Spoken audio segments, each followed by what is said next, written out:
Shalom Aleichem, j'espère que tu vas bien. Bon après-midi. On est en ligne droite pour la fête des Pessah Be'ezrat Hashem. On va développer ensemble quelques midrashim pour que tu puisses les réviser et les répéter le soir des Pessah à table. Et Be'ezrat Hashem, qu'Hashem y mettra les paroles dans la bouche. Et comme on dit en hébreu, Dvarim hayotzim min halev nichnasim lalev. Les paroles qui sortent du cœur, ils rentrent dans le cœur de chacun. Et qu'on aura le mérite, Be'ezrat Hashem. Et on va commencer à faire quelques midrashim. C'est rapporté qu'on a l'habitude de s'habiller le soir des Pessah avec un habit blanc. En yiddish, l'habit s'appelle kittel. En arabe, on l'appelle gundura, jlabia. Souviens-toi qu'il y a encore une journée qu'on s'habille avec le kittel, avec cet habit tout blanc, avec la jlabia. Quand est-ce le jour de Kippour? C'est-à-dire qu'il y a un lien entre le soir de Pessah, Leila Seder, et le jour de Kippour. Et j'aimerais trouver avec toi dans ce cours le lien qu'il y a entre Yom Kippourim et Leila Seder.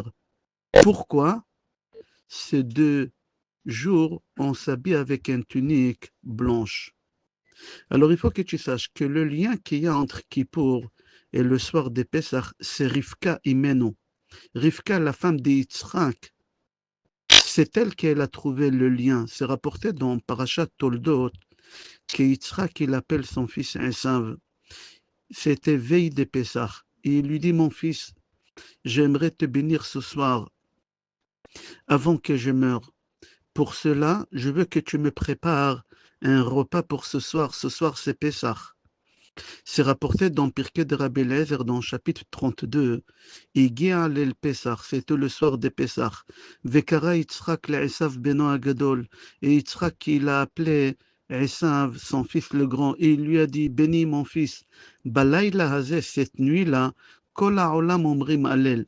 Tout le monde, jusqu'à la venue de Mashiach, on va faire la Haggadah, on va faire le Hallel. Et qu'est-ce qui se passe au moment qu'on lit la Haggadah?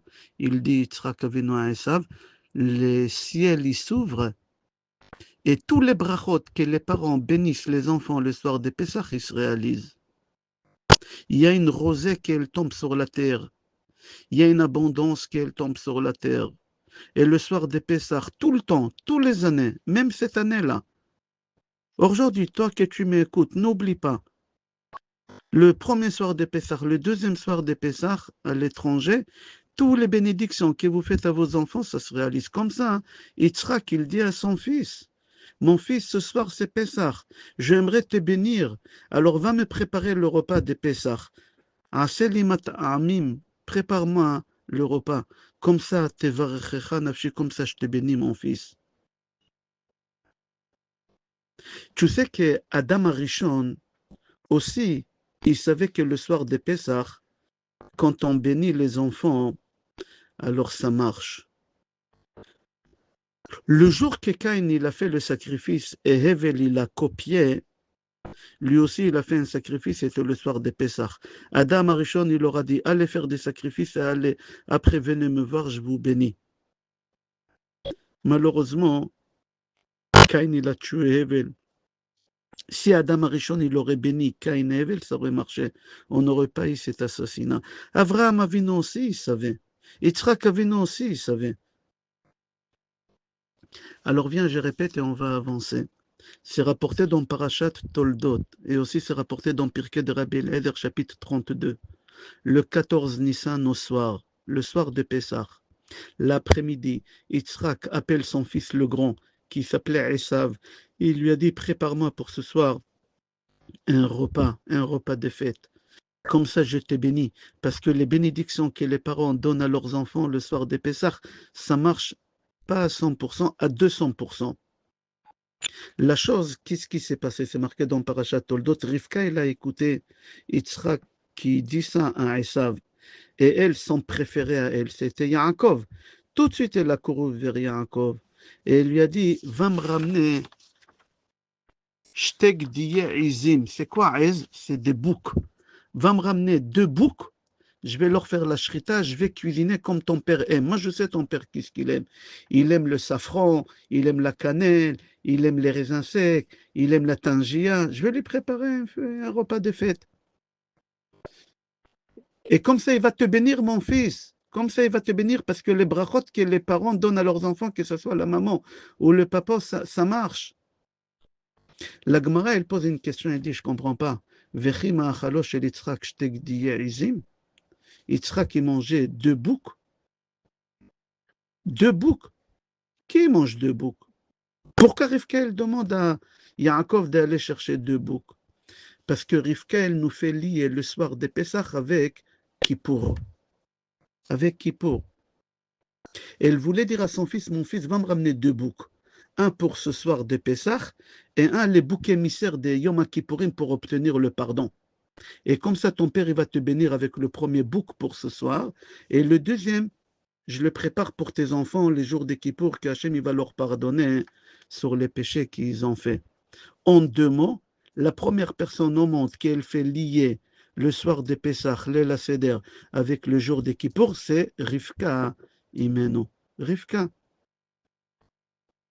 Le Maharal de Prague dit, c'est lui qui s'habille avec la tunique blanc le soir des Pessah, il est comparé au Kohen Gadol.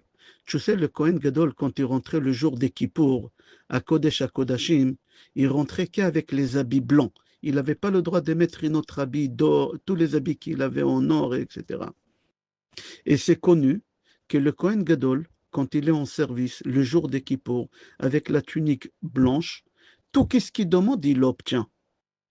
Il dit le Maharal, toi aussi, le soir des Pessah, autour de ta table de l'El Seder, habille-toi avec la tunique blanche, et tu seras comparé au Kohen Gadol, que tout ce qu'il demande le jour des Kippour, il l'obtient. Toi aussi, fais des brachot à ta femme et à tes enfants, et ta femme, elle te fera des brachot, et ça va se réaliser. Pourquoi? Il dit le Maharal, Ki beoto laila hashamayim ptuchim kmo beyom Kippourim. Parce que le soir des Pessah, les ciels, ils sont ouverts comme les jours des Kippour. C'est rapporté dans la Chassidoute, qui est dans la Haggadah, c'est marqué Vekana ben Shoel. Tu sais, quand on arrive aux 4 questions, Man, Ishtana, Alayla, alors l'imprimeur, ils ont écrit ici l'enfant demande. C'est-à-dire quoi ici l'enfant demande? La Chassidoute dit, on étudie dans la Chassidoute, que quand on dit l'enfant, c'est toi. Toi, tu es le fils de Hachem. Tout ce que tu demandes à Hachem, ça va être obtenu. Hachem, il va te donner. C'est pour cela, toi que tu écoutes ce cours, prépare-toi pour le soir des Pessah, que ce soit avec sérénité, que ce soit avec amour, que ce soit avec la paix. Et bénis ta femme, bénis tes enfants, bénis ton mari. Tout il va être exaucé, Be'ezrat Hashem. N'oublie pas aussi de demander le Mashiach. Pourquoi le soir des Pessah, il faut demander le Mashiach? Je vais expliquer tout à l'heure.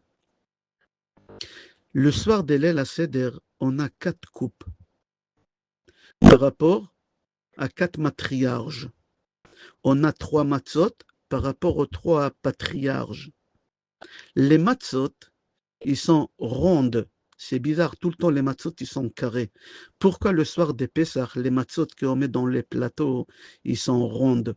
Et nous, dans le judaïsme, on sait que tout ce qui est rond, c'est un symbole de deuil. C'est un symbole de deuil. Et alors, dans le plateau, on met 3 matzot rondes, et le rond, c'est un symbole de deuil. Et on met aussi un œuf. Quel rapport est un œuf avec le soir de Pessah? Quel rapport? L'œuf, c'est un signe de deuil. Chez les Tunisiens, quand ils sont en deuil, chas shalom, ils mangent des olives noires, je crois. Dans la Torah, c'est marqué qu'il faut manger des lentilles. Yaakov Avinu, il a préparé des lentilles. C'était le jour de l'enterrement de Yitzhak. Et pardon, de son grand-père Abraham. Et Esav, il est venu, il lui a dit, fais-moi manger de ce plat de lentilles. C'est-à-dire, tout ce qui est rond, c'est un symbole de deuil. Alors, on met un œuf, et on met les matzot rondes, et tout ça, c'est un symbole de deuil. Pourquoi? Il faut que tu saches que aussi le soir des Pessah, il est lié à Tisha B'Av. Pourquoi il est lié à Tisha B'Av? Remarque, vérifie dans le calendrier, de toutes les années que tu veux. Chaque fois quand on fête l'El Seder, le même soir, Tisha B'Av, il va tomber. Si chas v'shalom, on ne va pas demander le soir des Pesach, le Mashiach, le Beth Amikdash, alors on sera amené dans quelques mois à Tisha B'Av le même soir, être assis par terre et pleurer. מדוע בליל פסח שולחן ערוך בשמחה, עתה בעוונותינו בליל זה כל הנחה. Il y a une kina. Le soir de Pessah, il y a des kinotes. Et il y a une kina qui s'appelle Alechem Eda Kedosha Esh'al Mikem She'elot. Ma nishtana halayla haze mikol halelot. Le soir de Pessah, on est assis par terre. Pardon, le soir de Tisha B'Av, on est assis par terre et on pleure. Et on dit, la même soir que ce soir, on était assis à table avec des herbes amères et avec des matzot et avec la charoset. Et ce soir, on est assis par terre en train de pleurer. Pourquoi? C'est-à-dire que le soir des Pesach et le soir des Tisha B'Av, ils sont liés. C'est un symbole de deuil. Alors c'est pour ça qu'on met les matzot rondes pour te dire, oh, oh, n'oublie pas. Quand tu pries pour ta femme, pour tes enfants, pour ton mari, demande le Mashiach. Demande le Mashiach. Pourquoi? J'ai entendu de Rav Baruch Rosenblum. Comment on appelle le plateau? Ke'ara, marque, Kouf, Ain, Resh, Hei. Prends les lettres qui suivent Ke'ara. Après Kouf, il y a quoi? Marque Resh. Après Ain, pardon, après Kouf, il y a Resh. Après Ain, il y a quoi? Il y a Pei. Marque Pei. Après Resh, il y a quoi? Il y a Shin, marque Shin. Et après Hey, il y a quoi? Il y a Vav. Qu'est-ce que tu as en bas? Shofar. Si le soir de Pessah, quand tu es assis devant le plateau, qu'il y a l'œuf et qu'il y a les 3 matzot, tu demandes la venue de Mashiach, tu auras le mérite, Be'ezrat Hashem, pendant Pessah, d'écouter la sonnerie des chauffards de Mashiach.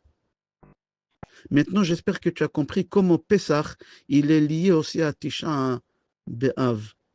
J'aimerais continuer à parler de la Ke'ara, le plateau. Dans la Ke'ara, il y a le karpas. En français, karpas, ça veut dire des céleris. Mais dans la halacha, si tu ouvres la halacha, c'est marqué là-bas, c'est pas obligé de mettre de karpas. Il faut mettre chaque chose qui est birkato boré pri adama. Peu importe, n'importe quoi qui est boré pri adama, tu peux mettre. C'est pas obligé de mettre le céleri. Tu peux mettre une pomme de terre, tu peux mettre une tomate, tu peux mettre un concombre. Alors pourquoi c'est marqué karpas? Pourquoi c'est pas marqué boré pri adama? Je te laisse 2 secondes. Réfléchis. Quand est-ce la dernière fois on a dit karpas? Quand est-ce la dernière fois on a utilisé le terme karpas? À Purim, il y a 1 mois. Dans Megillat Esther, dans chapitre 1, pasuk 6, c'est marqué là-bas les habits que le roi il a portés. Chour karpas ou trelet achuz bechev lebutz. Je répète, chour, c'est un habit. Karpas, c'est un habit. Trelet, c'est un habit. C'est-à-dire que karpas, c'est un habit. Alors nous, qu'est-ce qu'on fait? On prend les céleris qu'on l'appelle karpas et on le trempe dans de l'eau salée. Pourquoi karpas? Parce qu'à cause de cet habit-là, qui s'appelle karpas, on est descendu en Égypte en esclavage. J'explique. Yaakov Avinu, il a acheté à ses enfants des habits. À son fils, il lui a acheté un habit qui s'appelle Koutonet Passim, Karpasim. C'est quoi Karpasim? Des bandes longues. Il a acheté un habit différent. Tout le monde, ils avaient un habit uni, ça s'appelle, je crois, en français. Et lui, Yosef, il lui a acheté avec des rayures d'en haut en bas. Ils étaient jaloux. C'est pour ça qu'on prend le céleri. Le céleri, c'est le seul légume qui a des fils d'en haut en bas. De haut en bas. Alors, c'est pour rappeler pourquoi on est rentré en Égypte à cause des karpas. À cause de l'habit qui s'appelle karpas, qui Yaakov il a acheté à son fils. Ils l'ont trempé dans du sang. Et ils ont dit à leur père, Hakerna Kotonet Bidra. Alors nous, on prend cet habit, la karpas, et on les fait tremper dans de l'eau salée. Pourquoi dans de l'eau salée? Pour rappeler les larmes salées que Yaakov il a fait couler. Il a cru que son fils il est mort par une bête sauvage. Pourquoi de l'eau salée? Regarde, quand tu as un bébé qui pleure, tu veux savoir est-ce qu'il souffre de quelque chose ou il fait le gâter. Alors tu prends les larmes et tu mets dans ta bouche, tu goûtes. Si les larmes ils sont salées, il souffre. il a une gastro, il a des coliques, il a un problème, vérifie qu'est-ce qu'il a. Mais si les larmes ne sont pas salées, il n'a rien du tout, c'est de la gâterie, laisse-le, il va se calmer. Yaakov, il a pleuré de toute son âme. Ils étaient salés. Alors on va tremper l'habit carpas, qui s'appelle céleri, et on le trempe dans de l'eau salée. C'est-à-dire à cause des carpas, à cause de l'habit, qu'elle s'appelait Koutonet Passim, Karpasim, on est rentré en esclavage en Égypte. Alors on commence la Haggadah avec Karpas, Kadesh, ou Ratz, Karpas. Kadesh, tout de suite après Kiddush, on fait quoi? Karpas. Rechatz et Karpas, c'est la même chose. C'est pour te dire, monsieur, il faut que tu saches, tu vas lire la Haggadah, tu vas passer la soirée de Pessah à table. Il faut que tu saches, tout l'esclavage, il a commencé à cause d'un habit qui s'appelait Karpas. Alors on est rentré à cause de Karpas. Grâce à qui on est sorti d'Égypte? Grâce à Yachatz. Yachatz. C'est pour ça tout de suite, il y a Karpas, Yachatz. C'est pour te dire pourquoi tu es rentré et pourquoi tu es sorti. C'est quoi Yachatz? Il faut que tu saches, quand tu prends la matzah de milieu, tu sais, il y a 3 matzot dans le plateau. La première, elle s'appelle Avraham, la deuxième, elle s'appelle Yitzhak, et la troisième, elle s'appelle Yaakov. Nous, on prend celle des milieux, celle de Yitzhak. Pourquoi? Pourquoi Yitzhak? Yitzhak, il n'est pas lié à Pessah. Ceux qui sont liés à Pessah, c'est Avraham. Hachem, il lui a dit dans le Brit Ben Abetarim, Va'avadon ve'inu otam arba' me'ot shana. Hachem, il a prévenu Avraham qu'on sera en esclavage. Alors pourquoi tu ne prends pas la matzah d'Avraham? Bon, on va dire que tu ne veux pas prendre Avraham. Prends Yaakov. Yaakov, c'est lui qui nous a ramenés en esclavage. C'est marqué, Vayered Yaakov, Shivim Nafesh Erdom Mitzrayim. C'est lui qui nous a ramenés en Égypte. Non, on prend Yitzhak. Pourquoi Yitzhak? Yitzhak, il n'a aucun lien avec l'esclavage. Alors, avant de répondre, j'aimerais sortir de notre cours et parler d'autre chose de Rosh Hashanah. Remarque, avant de sonner le shofar à Rosh Hashanah, le shofar il est caché. Le shofar il est caché. Et au dernier moment, on fait sortir le shofar et on sonne. Moi, comme ça, j'ai fait dans ma synagogue. C'est moi que je suis le Baal Tokia dans ma synagogue. Moi, je cache le shofar dans la pochette et je l'ai fait sortir au dernier moment. Dans le livre Maté Ephraim, il dit on a l'habitude de couvrir le shofar jusqu'au dernier moment. Et c'est rapporté dans le livre Bi'ur Elef la Maté. C'est Maté Ephraim. Il dit Vayiven Avraham et Amizbeach Vayaroch et Aetzim. Avraham, il a monté l'autel pour sacrifier son fils. Alors, le livre Elef la Maté, il dit Avraham Avinu, il avait 137 ans. Son fils, il avait 37 ans. Pourquoi Avraham Avinu est un vieux homme? Il doit construire un autel. Donne à ton fils, il a 37 ans. Avraham Avinu, il a dit à son fils, je t'ai interdit de toucher une pierre. Il a pris Yitzhak, il l'a enfermé dans un placard. Il l'a fermé dans une armoire. Pourquoi? Parce qu'Avraham Avinu, il avait peur que si Yitzhak il va commencer à monter l'autel, il y a une pierre qui va tomber sur son pied et elle va le rendre non cachère. Le Satan, il va faire en sorte qu'Yitzhak ne devient pas cachère. Il va casser une jambe, il va casser un bras et on ne peut pas le sacrifier. Avraham, il a voulu sacrifier son fils. Et il n'a pas voulu que le Satan il va empêcher, alors il l'a enfermé. Il l'a enfermé jusqu'au dernier moment. Et au dernier moment, il l'a fait sortir pour le sacrifier. Et c'est pour ça qu'on cache le shofar jusqu'au dernier moment pour rappeler à Hachem à Rosh Hashanah, souviens-toi, qu'est-ce que notre papa il a fait pour sacrifier son fils. Normalement, si Avraham Avinu il n'avait pas vraiment la émouna, il aurait dit Amen que mon fils il casse sa jambe. Comme ça, on va gagner du temps. Le temps de rééducation, le temps de... Non, Avraham Avinu, il a voulu le sacrifier, faire la volonté d'Hachem. Et il dit le livre Elef la matin, pour rappeler à Kadosh Baruch Hu l'amour qu'Avraham Avinu il avait à Hachem. Il a fait sortir Yitzhak au dernier moment. Alors nous, on fait la même chose à Rosh Hashanah.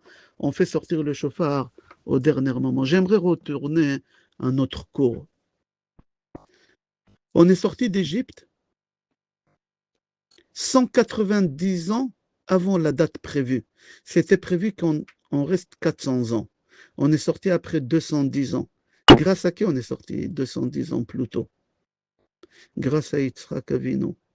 Qu'est-ce qui s'est passé? Hachem, il a dit à Avraham, donne-moi une lettre de ton prénom et la valeur numérique de ta lettre, j'ai diminué dans l'esclavage. Avram, il a dit à Hachem, si tu veux prendre la lettre Hey que tu m'as donnée, prends-la. Hachem, il a dit non, tu es obligé de garder la lettre Hey. Parce que tu dois avoir des enfants. Un homme qui a la lettre Hey dans son prénom, il ne peut pas être stérile. Parce que la lettre Hey, quand tu l'as écrit, il a la forme de ventre d'une femme enceinte. Et à l'intérieur, il y a un petit fœtus. Alors, on ne peut pas toucher. Yaakov, il a dit à Hachem, Hachem, tu veux? Prends tout, Yaakov, 182. Moi, je m'appelle Israël. Hachem, il a dit non, tu es obligé de t'appeler Yaakov aussi. Yitzhak, il a dit à Hachem, Hachem, comment je m'appelle? Est-ce que vous savez comment Yitzhak il s'appelait à la Brit Mila? Yitzhak il s'appelait à la Brit Mila Ishak avec Shin, Ishak. Il a dit à Hachem, prends le Shin. Le Shin, c'est 300. Hachem, il a dit, bon, d'accord, je prends le Shin, mais je te le remplace avec Tzadik, Yitzhak. Comme ça, tu vas rigoler toute ta vie. Alors, si tu prends 300 moins 90 qu'Hachem il a rendu, combien il te reste? 210. C'est-à-dire qu'on est sorti d'esclavage 210 ans plus tôt grâce à Yitzhak. Alors on fait Karpas, c'est un habit pour te dire tu es rentré en Égypte à cause de l'habit. Et on fait tout de suite Yachat, tu es sorti grâce à qui? Grâce à Yitzhak. C'est pour ça qu'on prend la matzah de Yitzhak. Et on doit la couper en deux. Un gros morceau et un petit morceau. Pourquoi pas égal? Parce qu'on n'est pas sorti après 200 ans. Après 210 ans. Maintenant, quand tu coupes la matzah, il faut qu'il y ait une forme d'une lettre, Vav, la grande c'est Vav, et l'autre lettre, il faut qu'elle soit, il y en a qui disent Dalet, il y en a qui disent Yud, non, on fait Dalet. Moi, j'ai essayé, jamais j'ai réussi. Chaque fois quand j'ai cassé la matzah, il est sorti les 22 lettres. Les 22 lettres, ils ont sorti. Alors, anyway, il faut couper en deux. Le gros morceau, on le cache pour la ficomane, et les petits morceaux, on cache dans... On le remet entre les deux matzot. J'ouvre une parenthèse, certainement tu te poses la question où on voit que Yaakov il s'est fait appeler Ishak. Alors c'est rapporté dans le prophète Amos chapitre 7 pasuk 9 et c'est rapporté aussi dans les Tehillim 105 pasuk 9 qui s'appelait Ishak à la Brit Mila et pas Yitzhak. Mis à part ça, il y a une histoire un peu horrible. Donc Gemara Shabbat page 89. L'histoire elle est horrible. Hachem il s'est adressé au patriarche et il leur a dit, vos enfants ils ont fait le veau d'or, je les tue. Alors Hachem il s'est adressé d'abord à Abraham. Abraham il a dit à Kadosh Baruch Hu, Hargem le'ma'an kedushat shemecha. Quoi, mes enfants ils ont fait le veau d'or, bah tu as qu'à les tuer. C'est bizarre. Abraham, Isha Chesed, il a défendu des Sédom. Tu défends pas tes enfants. Non, Abraham il a dit à Hachem, tue-les. Hachem il s'adresse à Yaakov, il dit à Yaakov, tes enfants ils ont fauté. Yaakov, il dit à Hachem, Hachem, mes enfants, ils ont fauté. Bah, tu n'as qu'à les tuer. Tu n'as qu'à les tuer. C'est bizarre. Yaakov, il ne défend pas. Hachem, il n'avait pas le choix. Il s'est adressé au Midatadin. Qui c'est Midatadin? Yitzhak. Il a dit à Yitzhak, Yitzhak, tes enfants, ils ont fauté. Yitzhak, il dit à Hachem, tes enfants. Pourquoi? Ce n'est pas les tiens aussi. C'est comme un couple, il se dispute. Et le mari dit à sa femme, tu as vu ton fils, qu'est-ce qu'il a fait? C'est-à-dire quoi, ton fils? Pourquoi? Ce n'est pas les tiens aussi, on l'a fait à deux. Pourquoi tu dis ton fils? C'est toi aussi. Yaakov, Yitzhak, il dit à Hachem, pourquoi tu dis tes enfants? C'est les tiens aussi. Et là, Yitzhak, il rentre en compte avec Hachem, il lui dit combien de temps un homme vit en moyenne? Shiv'im Shana, 70 ans. Sur 70 ans, il y a 35 ans qui dort. Alors quand on dort, on ne fait pas des péchés. Il n'y a que 35 ans qui fait des péchés. Sur les 35 ans, de temps en temps, il va à la Tfila, il y a Kippour, il fait des mitzvot. Alors sur 35, viens, on va enlever 10 ans. Il reste 25. Sur les 25, moi je prends la moitié. 12 ans et demi, je prends. Et toi, tu prends 12 ans et demi. Et comme ça, Yitzhak, il nous a défendus. C'est-à-dire, grâce à qui on a eu la vie? Grâce à Yitzhak. C'est pour ça qu'on prend la matzah de Yitzhak, pour remercier Yitzhak. La question est, pourquoi Abraham, il ne nous a pas défendus? Pourquoi Yaakov, il ne nous a pas défendus?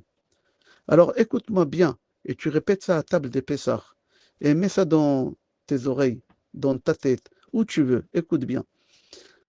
Abraham Avinu, il a raté l'éducation de ses enfants. Abraham Avinu, il avait deux enfants, un qui s'appelait Ishmaël et l'autre qui s'appelait Yitzhak. Il a réussi Yitzhak, Olat Mima, mais il a raté Ishmaël. Qu'est-ce qu'il a raté?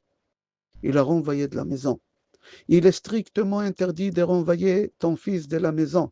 Il te ramène une goya, il te ramène de la bœuf, il te ramène la police, peu importe qu'est-ce qu'il te fait. On ne renvoie pas un enfant de la maison. Et Abraham, il a raté, il a renvoyé son fils de la maison. Alors Abraham, il avait peur de dire à Hachem, patiente, ils ont fait le veau d'or, ils vont faire tchouva, il faut pardonner. Il a eu peur qu'Hachem, il va lui dire, pourquoi tu as pardonné à ton fils Ishmaël? Tu ne l'as pas pardonné. Tu l'as remballé de la maison, on remballe pas. Il avait peur, il a dit, ben, tu as tué tous les juifs, tu ne me reproches pas l'erreur que j'ai faite. Yaakov, la même chose. Mitato Haïta Shlema, Yaakov, il avait 12 enfants, tzadikim, shifteka, mais il y avait une fille qui elle sortait. Elle s'appelait Dina. Dina, elle est sortie jusqu'à qu'elle est tombée entre les mains d'un goy, Shrem, et elle est rentrée à la maison avec une cloque. Cloque. Elle est rentrée enceinte. Qu'est-ce qu'il a fait, Yaakov? Il ne lui a pas pardonné, il a remballé de la maison. On ne renvoie pas un enfant de la maison. Peu importe qu'est-ce qu'elle t'a fait, elle t'a ramené un goy, elle est rentrée enceinte, on ne renvoie pas un enfant de la maison. Je ne dis pas qu'il faut accepter le goy, mais on ne renvoie pas. Et Yaakov, il savait qu'il a fait une erreur. C'est pour ça qu'il a dit, si je dis à Hachem, pardonne, patiente, il n'y a que Yitzhak qui était patient avec son fils Esav. Il a dit à Hachem, tu sais, Esav, qu'est-ce qu'il m'a fait? Il s'est marié avec une Goya, une deuxième Goya. Il s'est marié avec une troisième. Pour les prix de deux, il m'a ramené une troisième Goya à table. Basmat Bat Ishmael, la pire femme au monde, il m'a ramené à la maison. J'ai rien dit. Il fumait de la bœuf, il ramenait des encens. Il fumait de la bœuf à la maison, j'ai perdu la vue. Yitzhak, il a perdu la vue à cause de la fumée à la maison. C'est rapporté dans Pirkei de Rabbi Eliezer qu'un jour, c'était Pessah. Yitzhak, il dit à son fils, Esav, ramène-moi un sacrifice pour que je mange. Esav, il a pris un chien, il l'a coupé en petits morceaux, il l'a donné à son père. Alors, Yitzhak, il dit à Hachem, mon fils, il m'a ramené un chien, il m'a ramené à table. Et j'ai patienté, j'ai pardonné. Toi, tu ne patientes pas. C'est grâce à Yitzhak. Et c'est pour ça qu'on prend la matzah de Yitzhak. J'ai entendu de Rav Baruch Rosenblum qu'il dit au nom de Admor Miromanov. Et moi, j'ai entendu que ça a été dit au nom de Ben Ishraï Akadosh. Qu'est-ce qui veut dire rachet evot de Karpas? Klal Rishon Pe Sagour. Klal Rishon Pe Sagour. Apprends une règle dans ta vie. Ferme ta bouche. Je sais pas, c'est un grand mot dire ferme là. Ah, comme ça, coussi coussa, bœuf. Bœuf. Ça se dit pas trop. Ok. Tais-toi. Alors tais-toi. Apprends à fermer ta bouche. Pourquoi on est descendu en Égypte? À cause des Karpas. Karpasim. Pourquoi on est sorti d'Égypte plus tôt? Grâce à Yachatz. Rabbi Elchanan Wasserman, il dit au nom de Agaon de Vilna que les Sparadim, on a 68 mitzvot le soir de Pessah. Les Ashkenazim, ils ont 64. Anyway, 68, 64, c'est des dizaines de mitzvot. Et parmi tous les mitzvot, il n'y en a que deux qui sont de la Torah. Et les deux avec la bouche. La première mitzvah, le soir de Pessah avec la bouche, c'est Vehigadeta lebincha. Raconte la sortie d'Égypte à ton fils, tous les miracles qu'on a eu en Égypte. Avec la bouche, parle, parle, parle. La deuxième mitzvah qu'elle a avec la bouche, manger la matzah. C'est une obligation de manger la matzah. C'est une obligation. À Pessah, on a l'obligation de faire la mitzvah avec la bouche. À Sukkot, c'est avec tout le corps. Tu rentres dans la soukha avec tout ton corps, tu dois faire la mitzvah. Il y a plusieurs mitzvot que tu fais avec tout ton corps. Habiter en Eretz Israël, ceux qui habitent en Eretz Israël, ils font la mitzvah avec tout le corps. Et une femme qui elle rentre au mikveh, elle fait une mitzvah avec tout son corps. On est descendu en Égypte à cause de la faute de la bouche, la mauvaise langue. C'est marqué dans Sefer Bereshit, chapitre 37, pasuk 2. Vayave Yosef et dibatam ra'a el aviem. Yosef il balançait à son père, mauvaise bouche, mauvaise bouche. Il a fait la shonara. Il a fait la shonara. Et on est descendu en Égypte à cause de la mauvaise bouche. Ça, qu'est-ce qu'il dit, mon cher Rabbeinu, dans Sefer Shemot, chapitre 2, pasuk 14. Mon cher Rabbeinu, il n'a pas compris pourquoi on est en esclavage. Quand il a vu deux juifs se disputer, il a dit à l'autre, Racha lama takerecha, pourquoi tu lèves la main? Alors il a dit à Moshe Rabbeinu, tu veux me tuer comme tu as tué l'Égyptien? Moshe, il a dit, maintenant je comprends pourquoi ils sont en esclavage. Ils balancent, ils balancent. Hier j'ai tué quelqu'un, ils ont parti raconter à tout le monde. Maintenant je comprends pourquoi ils sont en esclavage, à cause de la faute de la bouche. Hachem, il nous a fait descendre où? Dans un pays où il y a un roi qui s'appelle Mauvaise Bouche. Paro en deux, Péra. Paro, c'est si tu coupes en deux, ça fait mauvaise bouche. Alors nous, on avait la mauvaise bouche, et Hachem il nous a envoyé En Égypte, c'est quelqu'un qui s'appelle Mauvaise Bouche pour nous redresser les côtes. Il nous a redressé les côtes. Rabbi Tzadok HaKohen Milublin dit on est descendu en Égypte pour réparer notre bouche. C'est marqué dans Gemara Erkin, Akadosh Baruch Hu, toujours, il donne un président à une synagogue ou il donne un rave à quelqu'un pour redresser le mauvais caractère que l'autre a. Alors Hachem, il nous a envoyé qui? Quelqu'un qui n'a pas de bouche. Quelqu'un qui n'a pas de bouche. Moshe Rabbeinu, Ayak Vatpe, Aral Sfatay. Moshe Rabbeinu, il ne pouvait pas parler. Il ne pouvait pas parler. Alors Hachem, il nous a envoyé en Égypte à cause de la mauvaise bouche. Chez qui? Chez quelqu'un qui s'appelle mauvaise bouche. Et c'est lui qui nous a fait sortir. C'est quelqu'un qui ne parle pas. C'est-à-dire qu'on est sorti en Égypte à paix, ça, paix, la bouche qu'elle parle. Mais maintenant, elle parle que bien. Elle ne parle pas des mauvaises choses. Tu imagines? C'est-à-dire avec la bouche, tu peux fauter la shonara et tu peux fauter manger des choses non cachères. Alors le soir des Pessah, quand tu lis la Haggadah et tu manges la matzah, tu répares le lachonara et la nourriture pas cachère que tu as mangée pendant l'année. Regarde combien c'est important la nourriture. C'est parachat Shmini. Dans la paracha de ce Shabbat, on va lire. Dans la paracha de ce Shabbat, on va lire. Quel animal on a le droit de cacher et de manger? Quel animal on n'a pas le droit de manger? Les poissons, kaskassim. Ok. Regarde, Adam Arishon, quand il a été créé, la première mitzvah qu'Hachem il lui a donnée, la première Hachem il a dit, tu ne manges pas de ces fruits, la nourriture. Pour qu'Hachem il lui a pas dit autre chose. Tu peux te promener dans tout le jardin d'Éden à part cet endroit-là. Tu peux regarder tous les arbres à part cet arbre-là. Non, Hachem il a interdit la nourriture. Le premier interdiction dans le monde, la nourriture. C'est rapporté dans le Midrash quand un bébé il vient au monde. Une minute avant qu'il sorte de ventre de sa mère, Hachem metzaveh alav ala achila. Hachem il dit à ce bébé-là, fais attention, je te mets en garde, tout ce que tu fais rentrer dans ta bouche, il faut qu'il soit caché. Nous aussi, la première mitzvah qu'on a reçue à la sortie d'Égypte, manger la matzah et manger le sacrifice de l'agneau pascal. Pourquoi tout autour de la nourriture, nourriture, nourriture? Rabbi Tzadok HaKohen Milublin dit, il faut que tu saches, à travers ta bouche, le Yetzer Hara il rentre dans ton corps. Comme ça, le serpent, il a réussi à faire tomber Chava. Il a sabonné, on dit à Chava partir comment? Il lui a dit, mange la pomme. Et au moment qu'elle a mangé, elle a fauté avec lui. Aussi le veau d'or. Comment on a fait le veau d'or? On n'est pas parti faire le veau d'or, on n'est pas fou. D'abord, c'est marqué dans Sefer Dvarim, chapitre 8, pasuk 12. Vayeshev ha'am le'echol ve'shato vayakumu le'tzachek. On a mangé, on a bu, et après on est parti avec des goyotes. Et après on a fait le veau d'or. Même le péché des Purim. Mordechai nous a dit de ne pas partir. Et on est parti. Et qu'est-ce qui est rapporté là-bas? Il a fait un festin 180 jours. Qui fait un festin 180 jours? Il faut être malade. Moi, je me rappelle, quand on a fait Sheva Brachot pour mes enfants, on partait premier soir, deuxième soir, troisième soir, on n'en pouvait plus. On leur disait, écoutez, allez seuls, débrouillez-vous, laissez-nous tranquilles. On ne peut pas plus que 2-3 jours, 180 jours. Parce qu'ils savaient à Achashverosh, à travers la nourriture, on va tomber avec les goyotes et on va tomber. Et c'est exactement ce qui s'est passé. C'est pour ça que Mordechai nous a dit de ne pas y aller. Même la Haggadah, on va commencer avec la nourriture. Alors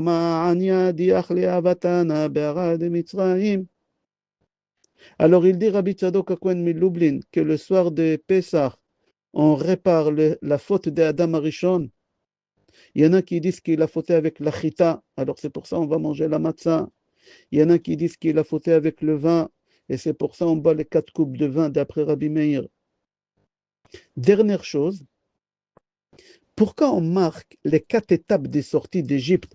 Tu sais, quand on est sorti d'Égypte, on boit une coupe de vin. Quand Hachem il nous a traversé la mer, encore une coupe de vin. Quand Hachem il nous a ramené devant le mont Sinaï, encore une coupe de vin.